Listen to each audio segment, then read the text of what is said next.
मित्रों, पूरे साल के इकोनॉमी के free updates including latest budget and economic survey, उसके वास्ते ये जो अपनी Win23 सीरीज चल रही थी उसको मैंने कल रात ख़त्म कर दिया है। Including last 2 pillars infrastructure, human resource development सब निपटा दिया है। ये सब आपको अनअकैडमी की जो फ्री क्लासेस होते हैं उसमें मिल जाएगा। अनअकैडमी के पोर्टल पे जाओ। यूट्यूब पर भी ये सीरीज़ आ रही है, लेकिन यूट्यूब पे इसके एपिसोड धीरे धीरे टेलीकास्ट किए जाते हैं। बाकी उधर तो सब निपटा दिया है। इंक्लूडिंग सारे ही पिलर्स के फ्री हैंडआउट्स भी अपलोड हो चुके हैं, जो आप अनअकैडमी की लर्न ऐप डाउनलोड करो, कम्युनिटी सेक्शन में जाओ, मेरी प्रोफाइल को फॉलो करो, उधर से आप सब हैंडआउट भी डाउनलोड कर सकते हैं। इसके अलावा ये 18 तारीख को जनरल स्टडीज़ के 100 प्रश्न, सी सेट के 80 प्रश्न वाली फुल लेंथ टेस्ट भी होने वाली है। तो जो लोग 2023 की प्रीलिम की तैयारी कर रहे हैं और उनको ऐसा एक्सपीरियंस लेना है ऑफलाइन में या फिर ऑनलाइन में, वो दे सकते हैं। Link is in the description. इसके अलावा और घटनाओं में या आने वाले इवेंट्स में 18 तारीख को माइक्रो इकोनॉमिक्स का नया कोर्स, 20 तारीख को ये जो Win23 इकोनॉमी का हमने सब पढ़ा उसके रिवीजन की फ्री टेस्ट, 28 तारीख को असल प्रीलिम्स होने वाली है।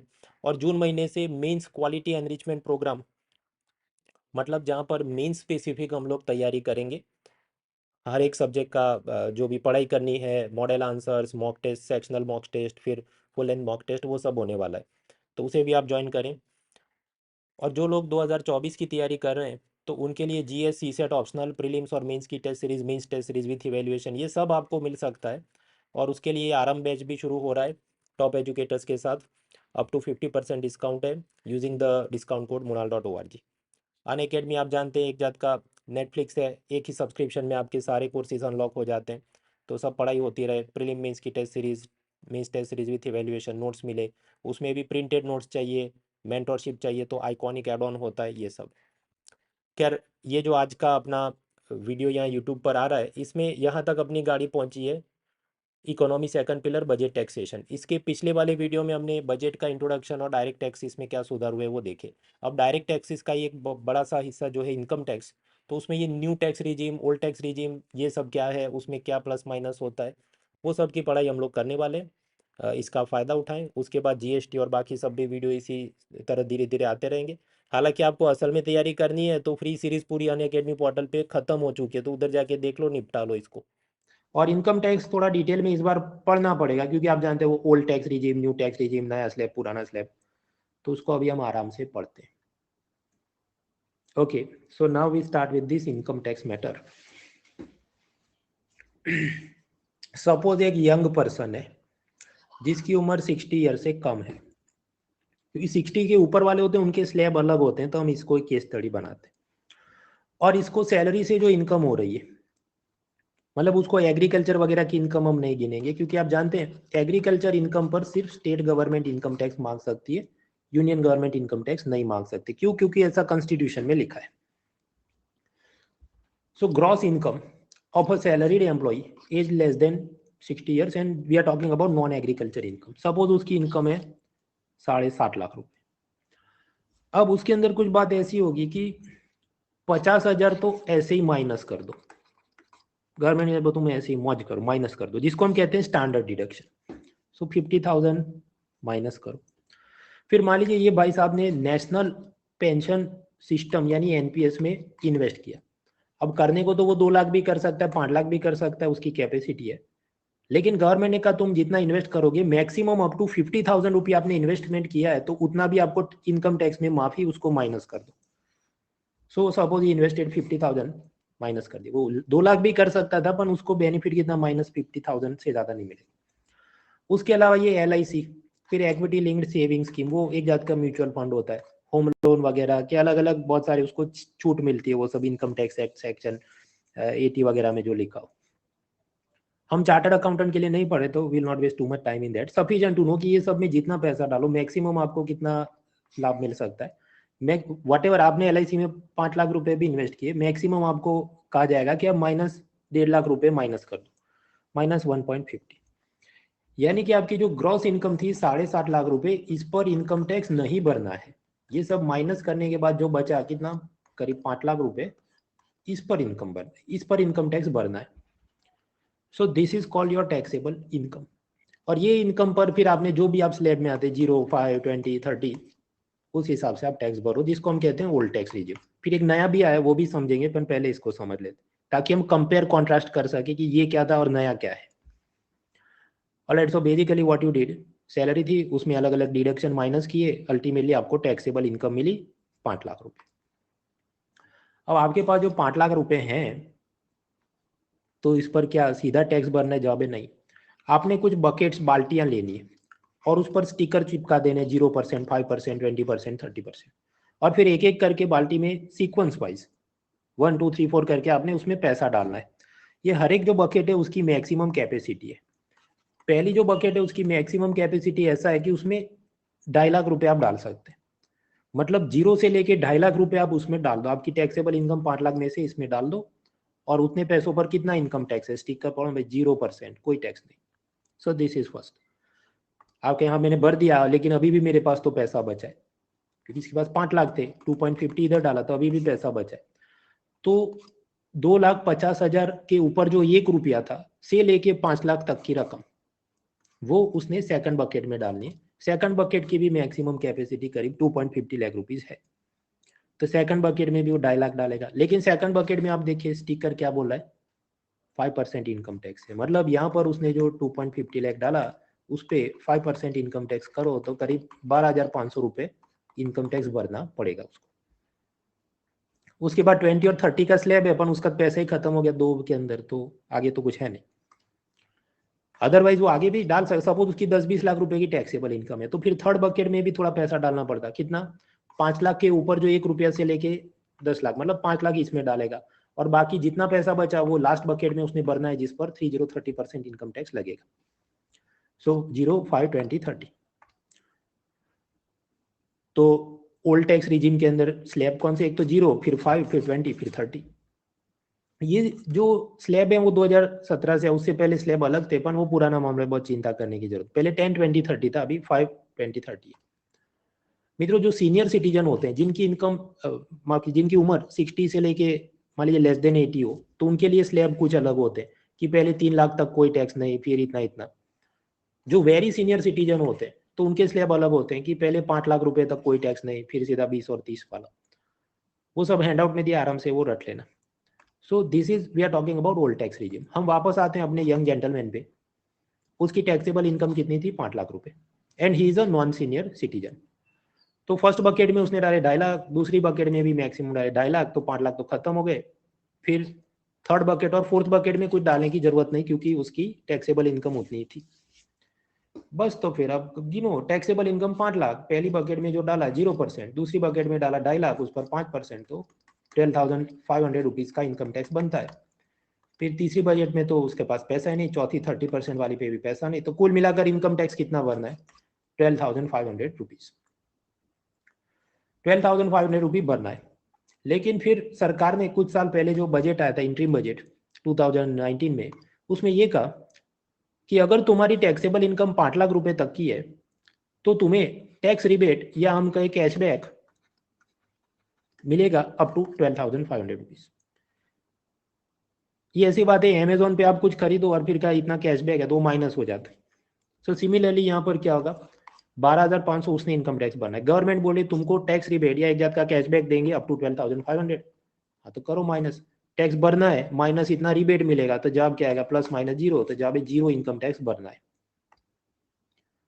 तो वो तो tax rebate up to 12,500 rupees.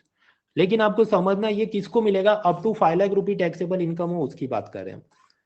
Mukesh Ambani कहे मेरा 500 करोड़ का टैक्सेबल इनकम है, मेरे को रिबोट दो, तो उसको रिबेट नहीं मिलेगा। It is only for this people, middle class people. So let's come back. Salary थी इतनी, उसमें से ढेर सारे सब उसने डिडक्शन लिए, टैक्सेबल इनकम हुआ 5 लाख, उसमें 12,500 इनकम टैक्स भरना था, उतना ही रिबेट मिल गया, तो जवाब आएगा zero. So he doesn't have to pay any income tax. कुछ लोग को दिमाग में नहीं उतरे तो भी थोड़ा बहुत अंदाज होना चाहिए कि ओल्ड टैक्स रिजिम क्या है। आप जो ग्रॉस इनकम है उसमें अलग अलग ये LIC NPS ये सब में पैसा इन्वेस्ट करो, आपको डिडक्शन मिलता है, आपको माफी मिलती है, फिर जो पैसा बचे उस पर टैक्स भरना होता है। हालांकि उसमें भी आप लोअर मिडिल क्लास हैं तो और रिबेट मिलता है, तो असल में कोई इनकम टैक्स भरना नहीं होता है। That is the gist of it. और उसमें भी सीनियर सिटीजन के अलग स्लैब होते हैं वगैरह। अब ये सब तो चल ही रहा था, इसको हम कहेंगे old tax regime, old tax regime. फिर 2020 का बजट आया, उसने ये कहा हम आपको एक दूसरी भी चीज देते हैं, बिकॉज यहाँ पर तकलीफ क्या है आप समझो, आपको ये सब छूट चाहिए तो आपने ये एनपीएस में पैसा इन्वेस्ट करना पड़े, एलआईसी में डालो, होम लोन इतना लोगे तो इतना फायदा मिलेगा, तो इसके लिए बहुत सारे अलग अलग फॉर्म भरने होते हैं और उसमें भी अलग अलग लिमिट्स होती हैं, तो आपको खुद से ना पता अपने चार्टर्ड अकाउंटेंट को पूछने जाना पड़े कि इसमें मैं कितना पैसा डालूं, which form I have to submit, how much money I should invest, how much I should not invest, क्या अपर लिमिट है। तो मतलब वो दिमाग अपना बहुत उस पर प्रेशर जाए, तो गवर्नमेंट ने कहा छोड़ो तुम ये सब, भूल जाओ कि ऐसा कुछ है, हम आपको एक सिंपल सी चीज अब बताते हैं कि तुम इन सब में इन्वेस्ट करो नहीं करो, डिडक्शन तुम्हें कुछ लेने की जरूरत नहीं, सीधा ही तुम टैक्स भर दो अपनी ये जो भी ग्रॉस इनकम थी 7.5 लाख रुपए, लेकिन हम आपको अलग जात के स्लैब देंगे ताकि आपको फायदा होगा। नीड नॉट वरी, वो अभी पता चल जाएगा कि वो कहना क्या चाहता है। तो देखिए, अब तक हमने पढ़ा वो था ओल्ड टैक्स रिजीम ओटीआर, जिसमें 5, 20, 30% इनकम टैक्स भरना है, लेकिन उसमें भी आपको सब छूट लेनी थी, you wanted to reduce your tax liability, तो आपने ढेर सारा पैसा ये एनपीएस एलआईसी वगैरह में लॉक करवाना पड़ता था। आई यूज द वर्ड लॉक क्योंकि आप जानते हैं एलआईसी एनपीएस वगैरह वो 10-20 साल तक आपने सब पैसा रखना पड़े, then you get some benefit. तो इसमें हमें क्या तकलीफ है कि हमारा पैसा लॉक हो जाता है, इनकम टैक्स डिपार्टमेंट को भी तकलीफ है क्योंकि इनकम टैक्स ऑफिसर का वर्कलोड बढ़ जाता है, उसने ये सारे डिडक्शन के क्लेम सब चेक करने पड़ते हैं कि इसने इतना मांगा वो है कि नहीं, और क्रॉस चेक करो, डेटा माइनिंग करो, कोई गड़बड़ तो नहीं। So that was old tax regime. अब गवर्नमेंट एक नई सिस्टम भी लेकर आई है जिसको हम कहते हैं न्यू टैक्स रिजीम एनटीआर। उसमें ऐसा है कि स्लैब अलग अलग है, 5, 10, 15, 20, 30। और उसमें बात यह है, इनकम टैक्स बचाने के लिए ये एनपीएस एलआईसी वगैरह में पैसा लॉक करना जरूरी नहीं है, अब नहीं भी करो तो भी आपको सब जीरो के आसपास जवाब आ जाए, ऐसी बात है, ताकि पब्लिक दे दनादन शॉपिंग करे, वो सब लॉन्ग टर्म वाले ये सब इन्वेस्टमेंट में पैसा कम डाले, ताकि इकोनॉमी में डिमांड बढ़े प्रोडक्ट्स की, ताकि उनका प्रोडक्शन बढ़े तो हम क्या जीडीपी बढ़ गया और उस हिसाब से फैक्ट्रियों में जॉब्स क्रिएट होंगी। So it can help the economy after corona, ऐसी सरकार की शुभ इच्छा है। अब आपके पर नहीं तो कैसे फायदा करता है, it will make sense to you. कुल मिलाकर आपको ऑप्शन दिया जाएगा कि इनकम टैक्स भरना है, आपको दो ऑप्शन दिए, एक तो ओल्ड टैक्स रिजीम ओटीआर जो मैंने आपको सिखा दिया वो 5, 20, 30 वाले स्लैब, फिर अभी बोला एक नई भी चीज है न्यू टैक्स रिजीम एनटीआर, कि उसके अंदर स्लैब कुछ ऐसे होंगे 5, 10, 15, 20 वगैरह। अब वो ऐसी सिस्टम है कि अगर आप एनपीएस एलआईसी वगैरह में पैसा इन्वेस्ट करो नहीं करो वो आपको कोई डिडक्शन नहीं देगा, लेकिन यहाँ पर स्लैब इस तरह से बनाए गए हैं, the slabs are lower compare to OTR, मतलब compare to old tax regime, जिसके चलते आपको टैक्स कम भरना पड़ता है। वो पूरा मामला क्या है that will make sense to you, लेकिन उससे पहले आपको एक काम करना है, ये नए स्लैब है उसको आप मेमोराइज करो, और तब तक 5 मिनट का एक ब्रेक भी लेते हैं। So we take a break for 5 minutes and then we learn ये अलग कैसे, या इसमें क्या फायदा, ये क्यों सरकार ने से ओल्ड टैक्स रिजीम ओटीआर जिसके अंदर 5, 20, 30% के स्लैब है, टैक्सेबल इनकम जो भी 10 लाख के ऊपर है वो सारी रकम पे 30% इनकम टैक्स लगता है। अभी आप देखो ये जो न्यू टैक्स रिजीम या एनटीआर है उसमें क्या फर्क है। तो first of all that requires कि आप रट लिया आपने स्लैब्स, तो आप ऑब्जर्व करो कि 10 लाख के ऊपर जितनी रकम थी उस पर 20% टैक्स लगे। हालांकि यहाँ पर ऐसा है कि 9 लाख 10 लाख वगैरह पर 15 लगेगा, फिर उसके ऊपर आप जाओगे 11-12 लाख तो उस पर 20% लगे। फिर यहाँ ऐसा था 10% पे 10 लाख के ऊपर जितना है उस पर 30% टैक्स लगे। यहाँ ऐसा है कि 15 लाख के ऊपर जो रकम है उस पर 30%। So like that the percentage slabs are little lower than the old tax regime. लेकिन उसमें कैवियट क्या है, शर्तें क्या है वो समझते।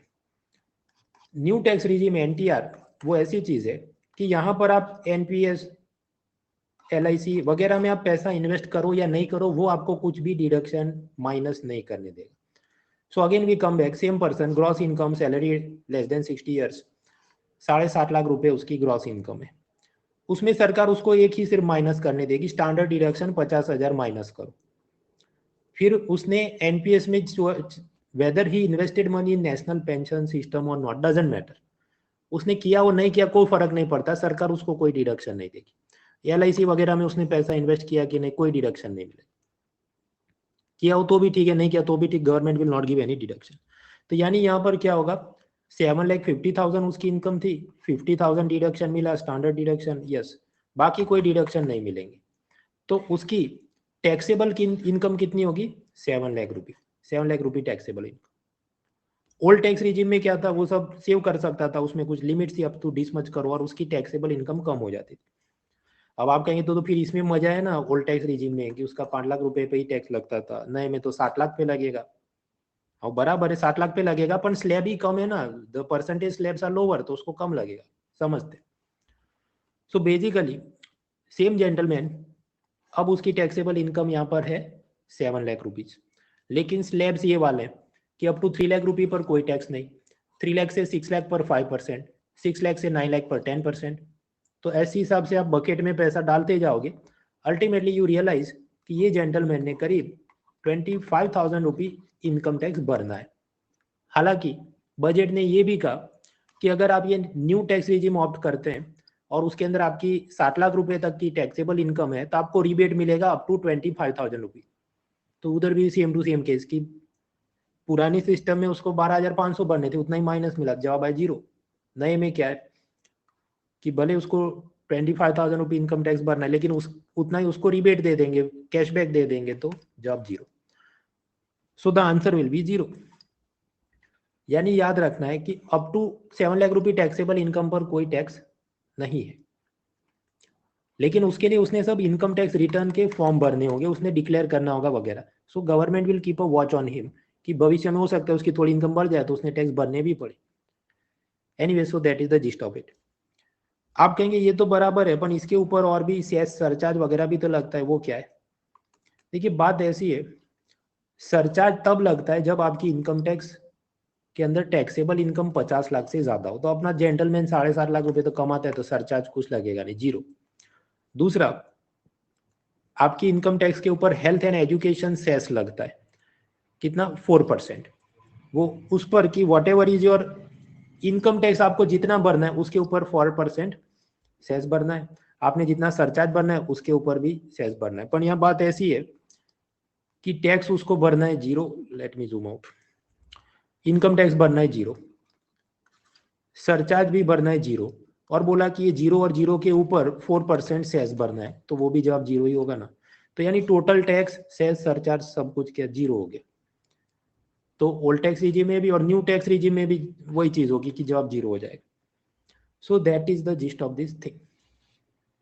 60 लाख रुपए तक की टैक्सेबल इनकम पर इनकम टैक्स होगा 0, ओल्ड टैक्स रिजीम में भी और न्यू टैक्स रिजीम में भी। लेकिन न्यू टैक्स रिजीम में क्या सरकार ने लाभ दिया कि आपको इनकम टैक्स बचाने के लिए ये एनपीएस, एलआईसी, ये सब में पैसा इन्वेस्ट करो नहीं करो कोई जरूरत नहीं है, need not lock your money for so many years, आप अपने पास रखो तो भी आपको सब छूट है।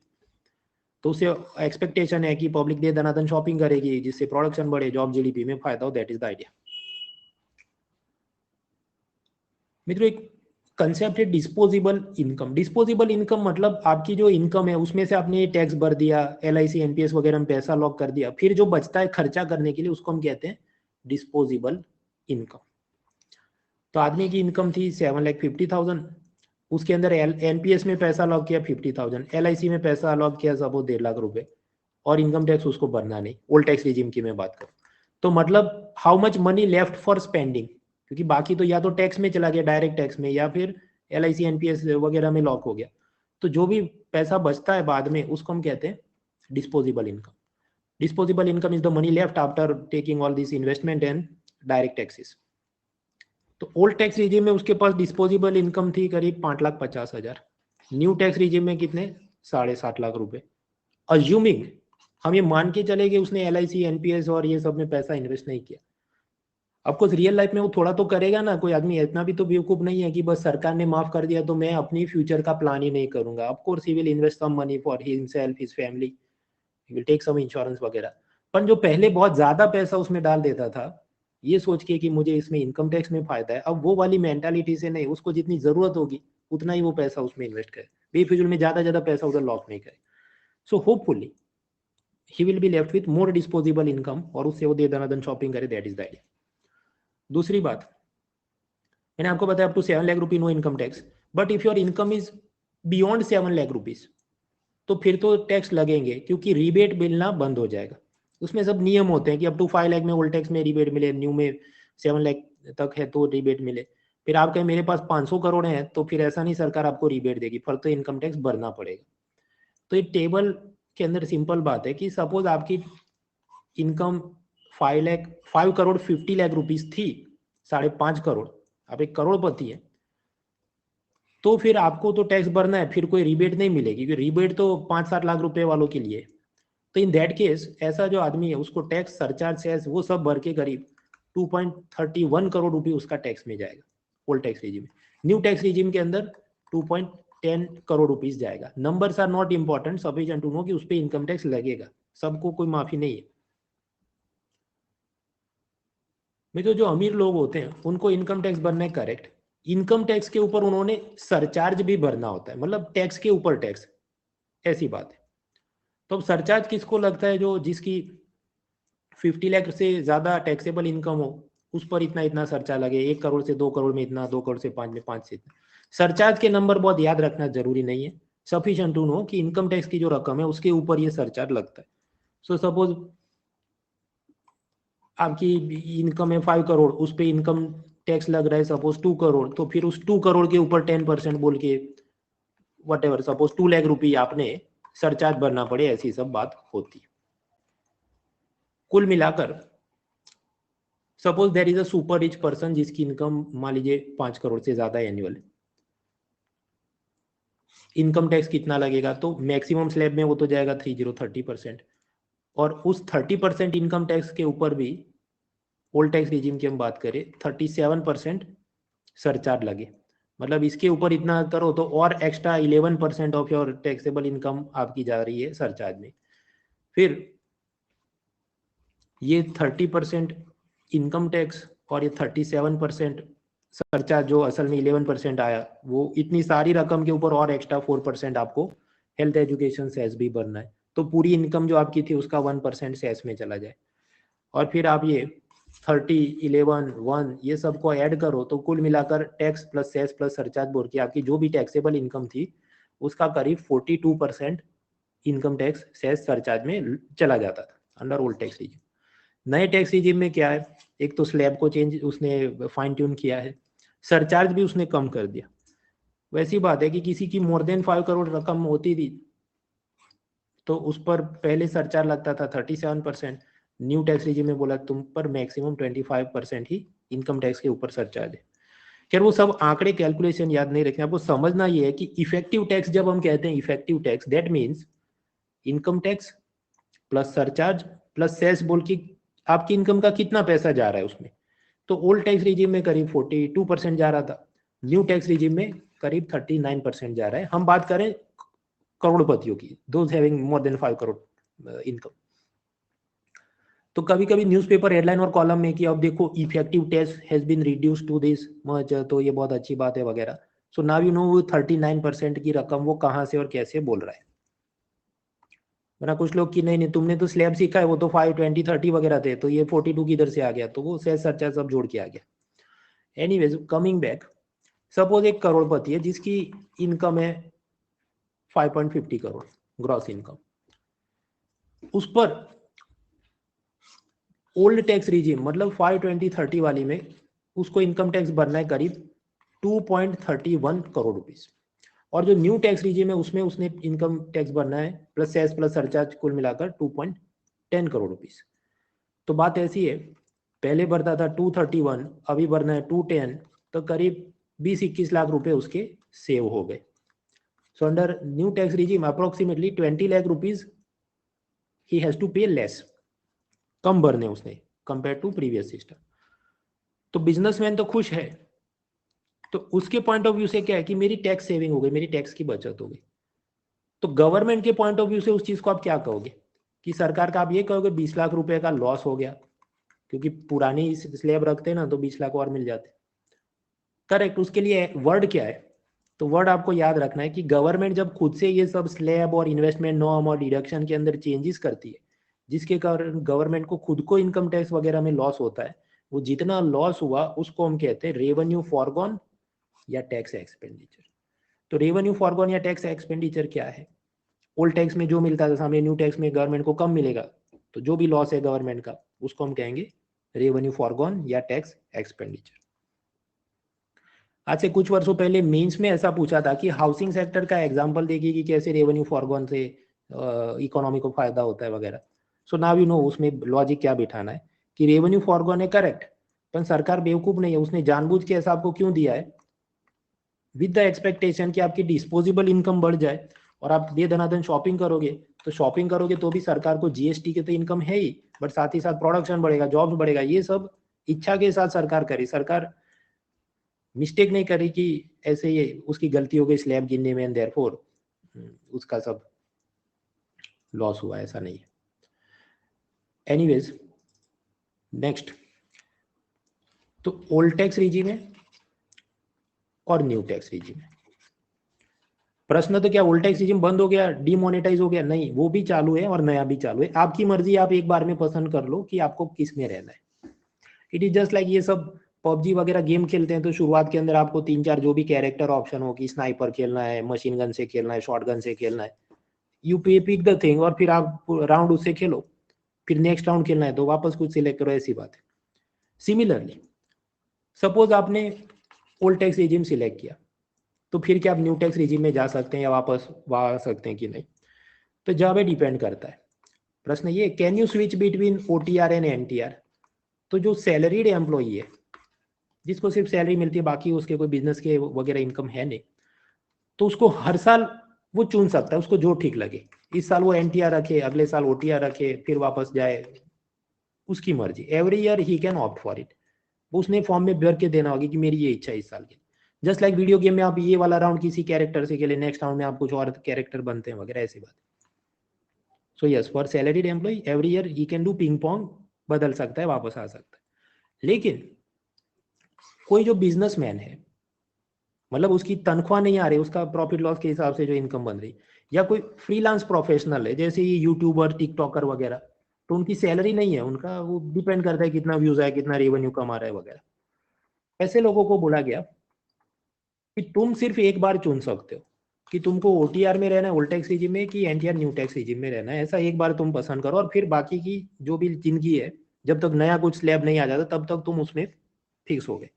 सो once in a lifetime you have to opt and then you can not change it. So that is the rule.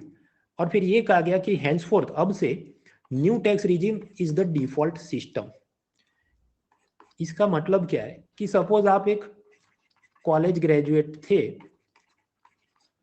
जो अब तक कुछ नहीं कमा रहा था, और फिर अब आपने कुछ भी जॉब बिजनेस शुरू किया और आपने कमाना शुरू किया, तो आप कौन सी सिस्टम में होगे, ओटीआर में कि एनटीआर में?